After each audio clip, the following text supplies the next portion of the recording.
afternoon, good evening. Welcome back sa ating channel, Rides at Truck. So, kita ko dito para mag-asikaso ng order sa Lalamove. Yung sa Shopee naman, pipicturean ko lang sa Tuesday ko na ipapadala, Thursday pala yan, January 2. Kasi kung ngayon natin ipapadala, unang-una, walang masyadong nagpipick up ngayon ng mga courier. Dahil si Shopee, parang sa system nila holiday talaga tong mga panahon na to. So instead na 2 days, within 2 days kailangan maipadala mo na yung parcel.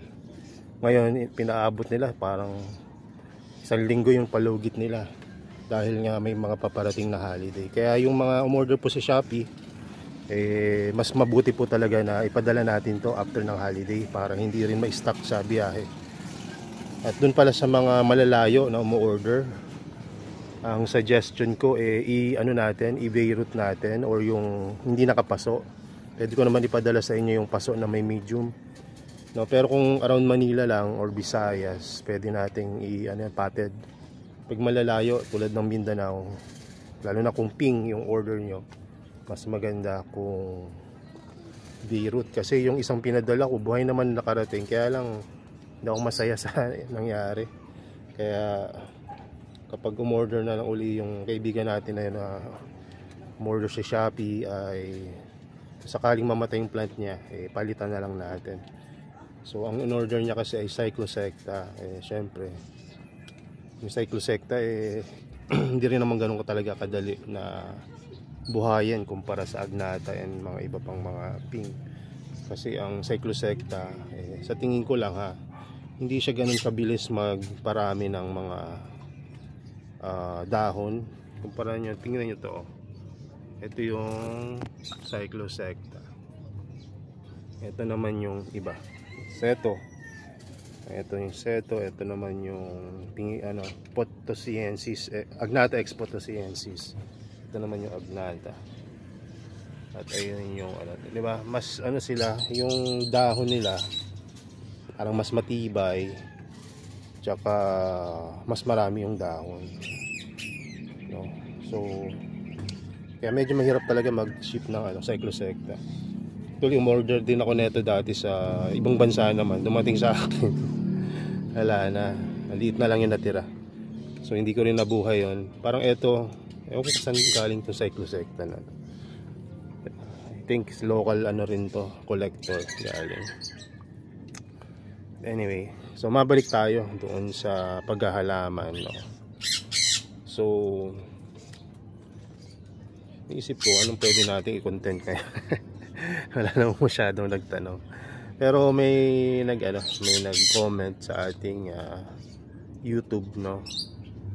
Na doon about sa Helyampora, maganda daw at buti pa daw ito buhay si Sir check ko lang. Si Sir Orlando Go pala. Friend natin yan sa Facebook tsaka sa ayan, nag-follow rin pala sa YouTube natin at nanood. So alam ko marami rin tong collection So ang Helyampora, sa totoo lang po sa ngayon hindi po talaga siya ganun kaganda. Una dahil napabayaan ko siya, no? Hindi naman napabayaan, kumbaga mas hindi ko siya naalagaan ngayon. Parang ganun din, no? Iniba lang yung kasi yung ginagawa ko dito, dinidiligan ko naman araw-araw. Kaya lang hindi kasi sapat yung diligan mo lang araw-araw yung isang halaman. So ang halaman kailangan niya ng hindi lang dilig, kumbaga tamang pagdidilig. Tapos kung may mga nakikita kang problema, dito na lang tayo ng example dito. Ito problema to. Yung ganito kasi parang natutuyo siya. Ito yung isa sa propagation ko na galing na sa malaking picture. So dapat gumaganda nga to. So nakikita ko dyan na parang dahil old na yung picture, nahirapan siya, wala na siyang kumaga energy, hindi na active masyado.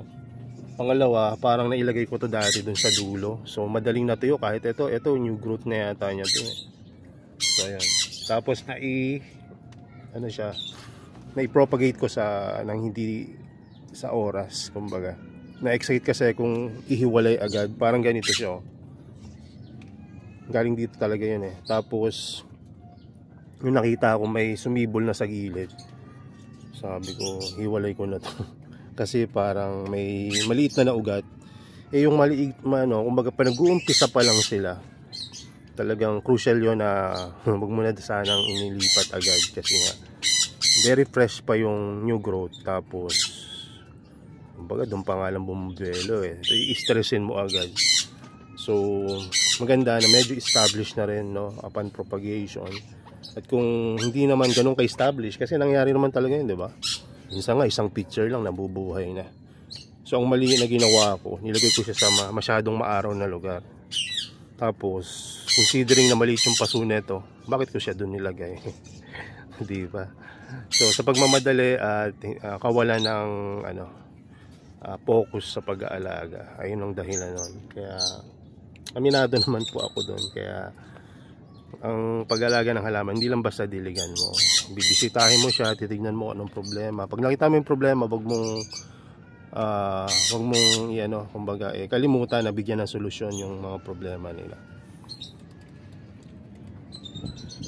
So yan, titignan-tignan ko ano mga iba pang pwede kong gawin. So sa ngayon okay naman sila. Ayan. So yung maliliit lang to na mga ginagawa ko dito. Kumbaga small things na pwede niyong gawin. Huwag niyo hayaan na puro algae yung medium, no? Kailangan i-replant nyo. Di ba? I-replant nyo. Pag-replant kasi medyo nag-aalangan ako mag-replant ngayon kasi alam ko may madadali. Ang pagre-replant naman or pagpapalit ng medium, hindi naman ibig sabihin buong medium papalitan mo, no? So pwedeng palitan mo yung toppings lang, no? Or halimbawa, yung toppings mo hindi na maganda yung quality tulad nito. So ayan, palitan nyo yung palitan nyo yung toppings, no? Maganda kasi na maintain nyo. Ayun yung kumbaga kailangan maging mabusisi or bigyan natin ng time yung pag-maintain.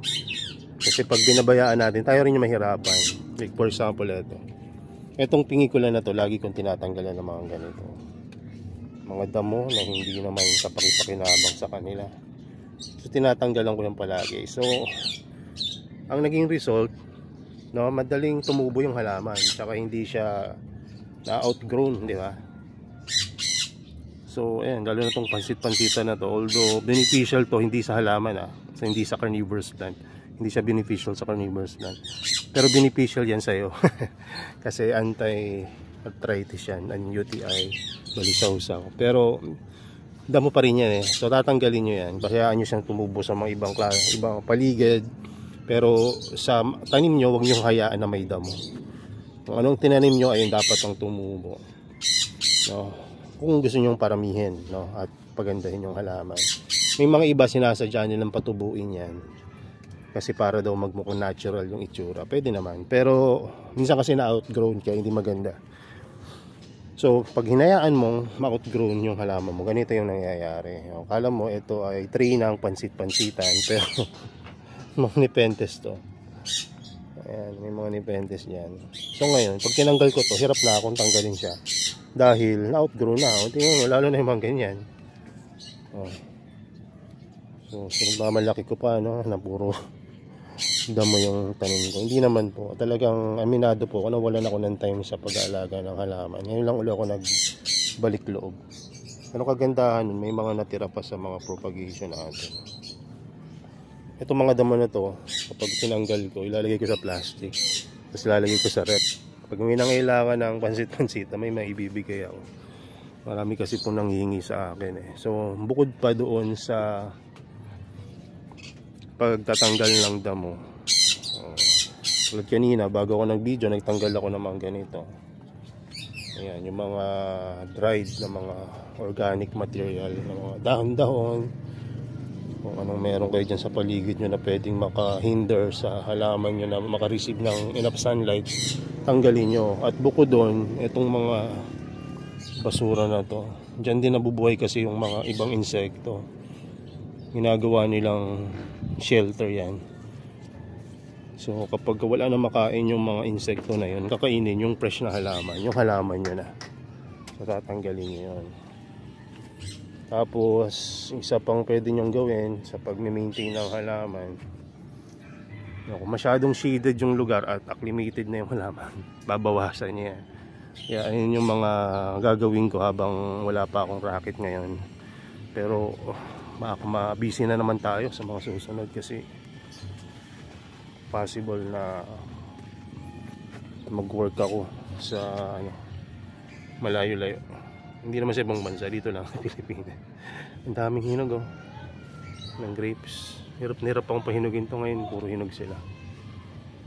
So anyway, ayun, pagtatanggal ng dumi, pagli-label, huwag niyong kakalimutan yan. Kasi pagli-label, kahit na sabihin yung kilalang kilala nyo na yung halaman, darating yung time na mapapakinabangan nyo yung pagli-label nyo. Kasi bukod sa iba, makakalimutan nyo sa sobrang dami na hindi nyo mamalayan. From 1 naging 100. Hindi naman ganun kabilis na magkakaroon kayo. Pero nangyayari yun na hindi mo na malayan. Ang dami na pala. Nabudol ako nagbibenta. So kumbaga i-organize nyo, label, kahit na yung pagganto-ganto lang. Ayan. Kung wala kayong saan ko ba kinuha pa yan? Kalimutan ko sa inyo tinanggal yung label. Ayun yung isa sa kalagahan ng may label. Pangalawa, pwede nyo na lang isulat sa gilid ng paso. So maraming mga paraan para i-label yung halaman. Isa sa mga pinakamaganda itong pag-i-emboss. Pero hindi rin 100% yan. So lalagyan nyo ng mga reinforcement to kasi natatanggal yan Ayan kahit na dinikitan ko na ng super glue, tatanggal. So iniiwan ko na lang sa gilid para nandiyan pa rin. So ano pa ba? Pagdadagdag, papalit na medium na, sabi ko na kanina, pero huwag niyong kakalimutan yun. So ano pa ba? Peste. Peste, laging meron niya kahit na maglagay ng Starkel G, after some time magkakapeste. So kaya yung iba, tulad nung ibang mga kaibigan natin, halimbawa sa Nepenthes, kasi Nepenthes madalas rin kapitan talaga ng peste yan sa ilalim, sa media at sa roots. So ang ginagawa nila, every 3 to 6 months nagpapalit sila ng medium. Ganun yung ginagawa nilang So ako naman, nagre-recycle naman ako. Hindi ko naman pinapalitan, pero ni-recycle ko yung mga medium ko. At sayang rin kasi kung itatapon ko agad yung medium, wala rin naman ako magagamit pa So effective pa rin naman. Mas nagiging low ppm sila, pero nagiging sila yung nagde-decompose. So imbis na moss, nagiging peat moss. So okay rin, 'di ba? Binibili nga rin ng peat moss to gamitin na media. So ano pang pwede na gawin? So bukod sa peste, may mga sakit-sakit ng halaman. Pagka sakit kasi medyo mahirap ng medyo mahirap ng solusyonan pag sakit. Kasi paano mo gagamutin yung sakit ng halaman? Kung peste, pwede mo lagyan pesticides. Pero pag may sakit, anong gawin mo? Yung iba ginagawa, in-ICU, nilalagay sa plastic. Ako naman, ang ginagawa ko naman dito, minsan pinapasok ko sa loob ng mas less yung hangin, tapos mas mild yung liwanag na nare-receive nila. Kasi kung nagkasakit sila dahil sa sobrang araw, nangyayari kasi yan lalo na nitong nag-El Nino, bago magtag-ulan, nagkaroon sila ng burn dahil sa taas na UV radiation. So ang ginawa ko, pinasok ko dito, ayun, nabuhay naman yung mga halaman na mapinasok ko. Pero yung naiwan ko sa labas, ayun, unti-unting namatay. Kaya malaki rin yung bagay na naibibigay ng intervention mo kapag may sakit yung halaman. So isa rin sa mga dahilan kung bakit yung nabubuhay rin talaga tong Helianthura. Dahil ayun, less yung hangin dito. Kumbaga hindi sila ganun hirap na suungin yung sobrang lakas na hangin sa labas. So alam naman natin na malutong tong Helianthora. Although itong mga halaman na to originally nasa high elevation talaga to nakikita, at mahangin talaga siguro yung lugar doon. Kasi taluktok ng ano yun, flat mountain, di ba? So no, pero pag dito na sa growing area natin, inalagaan natin sa bahay na. So ayan, mas okay sa kanila yung ganitong setup.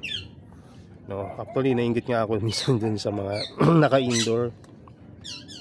Kasi konting effort lang nila sa indoor, napapakadami na agad nila, tapos napapakulay.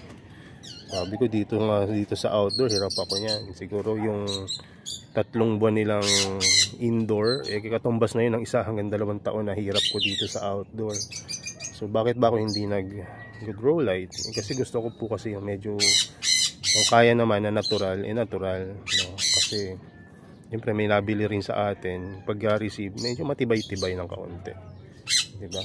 Kasanay sa hirap expose sa mga hangin, init, biglang lamig, no? At minsan natutuyuan, tapos makaka-recover uli. Yan. So masaya kasi ako dun pagka may natututunan ako sa mga ganun. Sabi ko okay pala rin na stressin, tapos gumaganda after ng stress.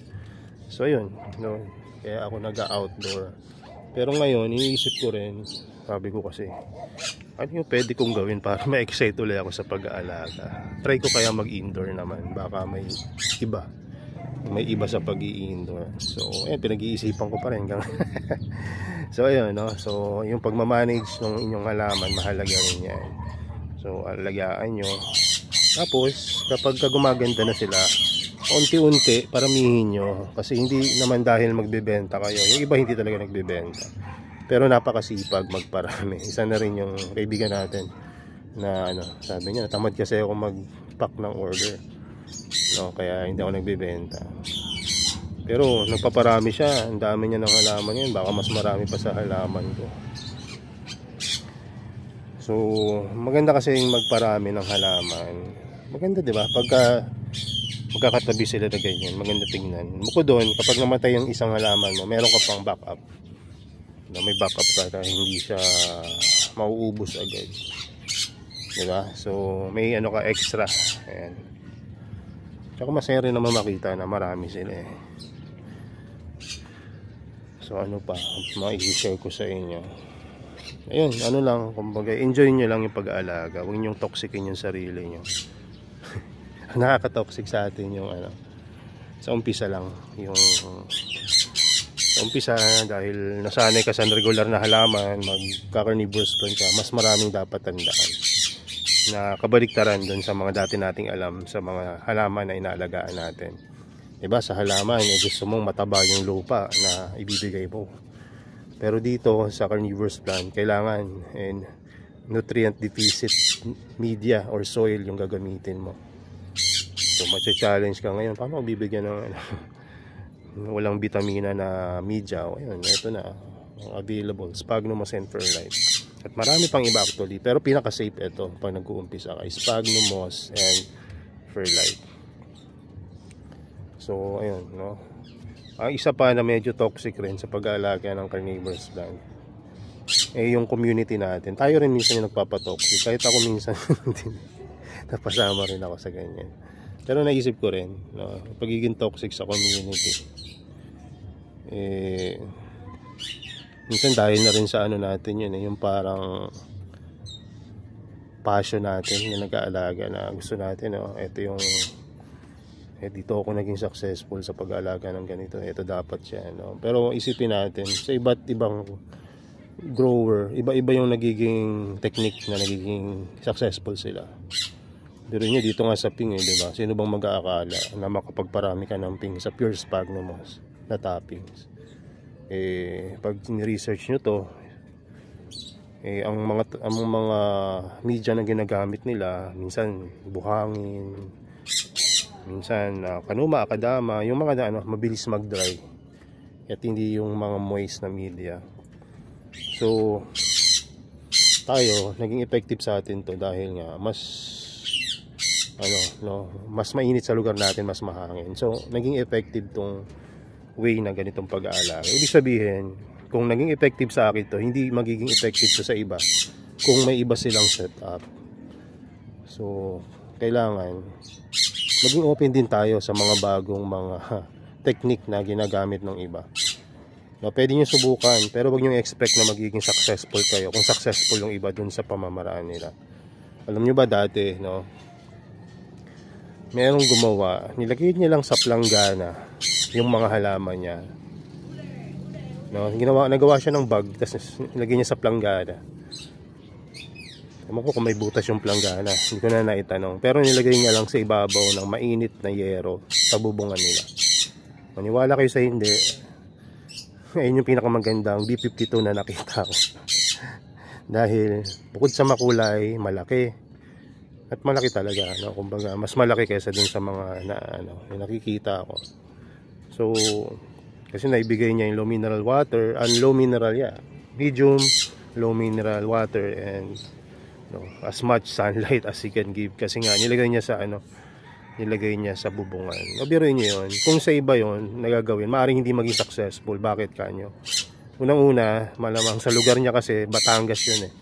Sinawa niya sa Batangas. So, mas humid siguro doon kasi nga, mas marami pang kapunuan. Pero kung gagawin mo sa Manila yun, maaaring maging successful ka kung may iba ka pang pwedeng gawin. Pero sa tingin ko, mahihirapan. Kasi, like for example, kung sa Pasay ka, ang init, di ba?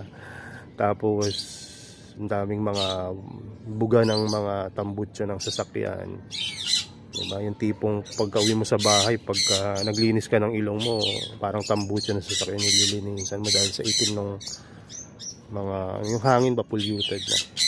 So hindi ibig sabihin nag-work sa iba, mag-work din sa iyo. Pwede mong subukan, pero hindi kumbaga hindi yun 100% na magiging successful ka rin.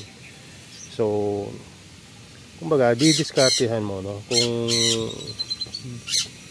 Kung ano yung pwede mong set up, no, doon sa iyo. Ayan. So, kumbaga, kunin mo yung basic at yung ibang mga technique na nag-work sa iyo. Pag hindi nag-work, pwede mong gawa ng panibagong i-modify mo. So, ayun, pwede na mag-work sa iyo yun. So, wag laging 100% gaya-gaya. Kasi hindi yun mangyayari na pwede yun unless nasa perfect environment tayo na, diba? Parang tissue culture, ganyan. No? So, tulad na rin bawa nung isang nakita ko. Maganda ng mga halaman niya. Kasi nilagay niya sa aquarium. No, ako naman diba, ginawa ko rin yun. Nakita ko pa nga, pinicture ako, ganda nung umpisa. Ang ganda talaga. Tapos ang bilis pang lumaki ng halaman. Biglang, ayun nga, nagtag-init. Ayun, nadali yung mga halaman ko. Ang dami ring nanghina nun. So ayun, no, hindi lahat ng nag-work sa kanila, mag-work sa'yo. Lalo na yung mga nasa ibang bansa na hindi natin klima, diba? So, ayan. So, isipin nyo rin, ano ba yung nag-work sa akin? Kung may mga, halimbawa, bibigyan ko kayo na example. Halimbawa, nakatira ako sa isang lugar na wala na pa naman akong setup ng carnivorous plant. No, saan bang lugar sa bahay namin? Yung mga halaman, masayang masaya. O doon ba sa side ng harapan ng bahay namin, bandang gilid, or bandang garahe, or bandang likuran, o ganyan. So hanapin nyo, no, saan dito yung buhay na buhay yung mga halaman at tila ba yung napakasaya nila. Kahit tignan nyo yung mga damo, kung saan sila buhay na buhay. At doon nyo ipwesto yung halaman nyo, no. Huwag agad doon sa initan. Kundi lagyan nyo ng konting shade, no, ng kaunti. Siyempre nag-acclimate pa yan. And habang nag-acclimate yan, mipas ang linggo, buwan, no, doon nyo na lang bawasan yung mga nagsishade sa kanya. At i-obserbahan nyo ulit. Okay ba sa kanila yung mas maaraw o mas gusto nila yung dating mas shaded? So kung effective sa inyo yung medyo shaded, magpatuloy kayo sa shaded lang. Pero kung gusto niyo pang i-try, minsan kailangan mo pang tiisin ng kaunti kahit na pumapangit ng konti yung halaman. Kasi once na ma-acclimate sila sa mas maaraw, mas gumaganda sila. So ayun, no, hanapan niyo yung lugar na mas maganda yung tubo ng halaman, doon yung ilagay. Kasi maari na doon yung maliwanag sa inyo, no? Pero may mga ano talaga, may mga rules rin talaga na kung saan halimbawa yung nasisinaga ng araw sa umaga, ayun yung isa sa mga magandang lugar, no, na pwede nyo paglagyan, no. Obserbahan nyo yung mga halaman doon kung gaano kaganda. Masayang masaya yan. Ayan. So isa yon, no. Tapos pangalawa, doon sa lugar na paglalagay nyo, ilagay nyo na doon yung mga papano nyo, halimbawa tubig nyo na pandilig, no. Bukod sa accessible sa inyo yung pandilig nyo, yung tubig na yon magsisilbing ano rin yung source ng humidity at pagbaba ng temperatura.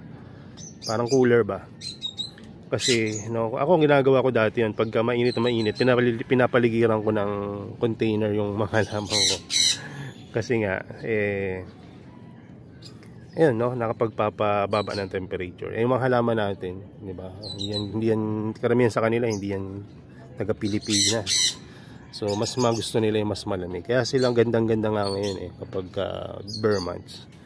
No, bukod doon, no, as a beginner, iwasan natin yung ngayong araw na to gagalawin ko, mamayang gabi ibahin ko na naman, tapos kinabukasan gagawin na naman ako sa kanila.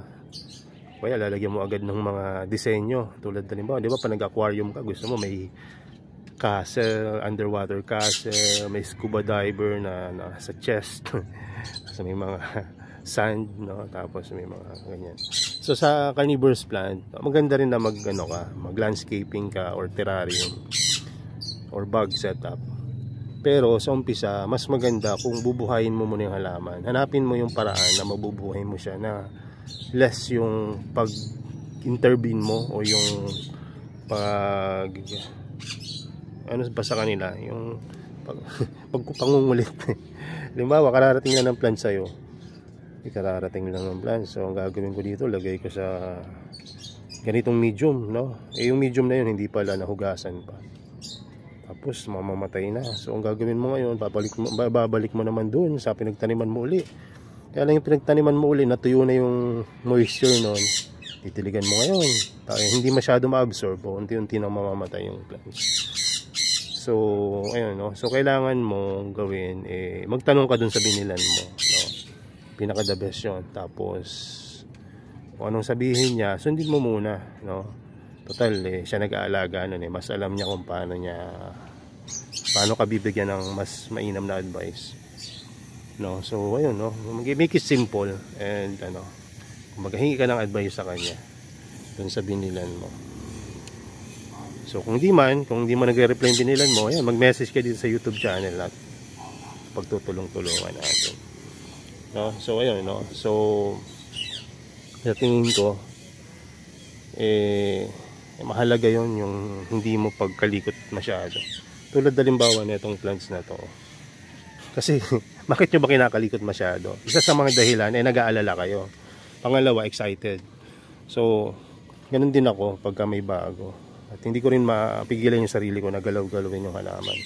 Pero napansin ko kasi, pag hindi mo ginagalaw yung halaman, nagkakaroon siya ng chance na lumaki, mag-roots at magbigay ng mga bagong dahon. Tulad halimbawa nitong halaman na binigay sa atin. Ito lagi kong ginagalaw. Dahil lagi kong ginagalaw, wala siyang chance para mag-root. Since wala pa siyang root.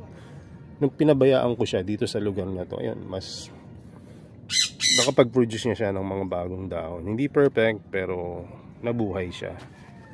So, ayun, no? Less yung pag-intervene mo sa umpisa, mas maganda. So, kumbaga, trust the process, kumbaga, no?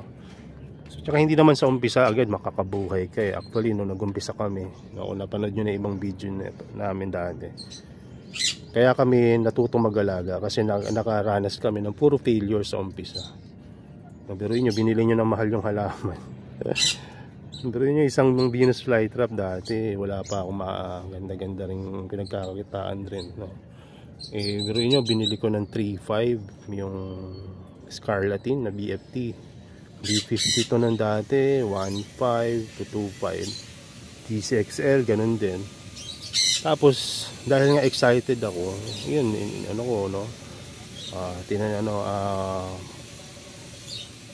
kumbaga, chinap-chap ko, hindi nabuhay, hindi sayang yung pera. So, kaya yun, inaral ko talaga kung anong dapat gawin. Yun, natutunan ko naman. Tsaka yung kauna-una ko palang plan, galing kay Sir Jude Bennett yun, yung trade namin dati. Sinagtala yata yung dati. Una-unahan kong kauna-unahan kong BFT. So, ang ginawa ko naman doon, nilagay ko sa pinakamaaraw.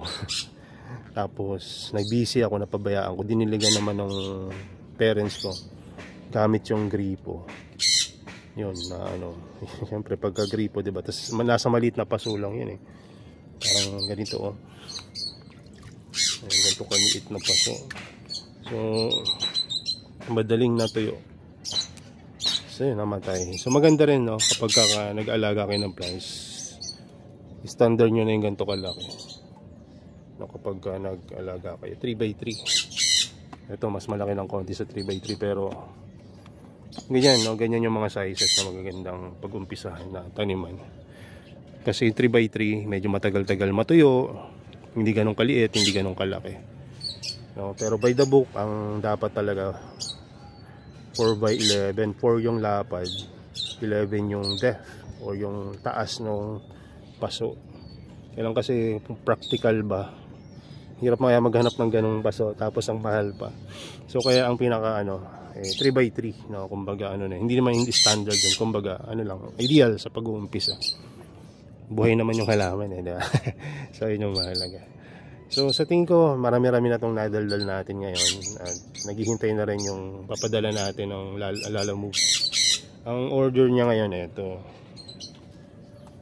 itong pitcher plant na to, hindi ko nasabihin kung kasi baka i-resell niya maano pa. Tapos bibigyan ko siya ng free na isang ping, kasi para sa akin maliit yung pitcher plant, pero seed grown kasi yan. Yung effort ko dyan talagang effort talaga. Kumbaga maliliitan lang ako sa plant, kaya binenta ko ng mas mura ng kaunti. Ito ni mas mura yan sa iba, kaya lang hindi galing sa seed grown. Alam niyo na kung saan galing. So ayan.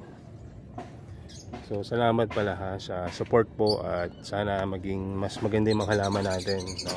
Ngayong 2025. Sana sipagin tayo lalo sa pag-aalaga at mas may ma-discover pa tayo ng mga bagong way, no? At sana mas dumami pa yung inyong collection. Ayan. So yun lang muna. God bless and bye bye.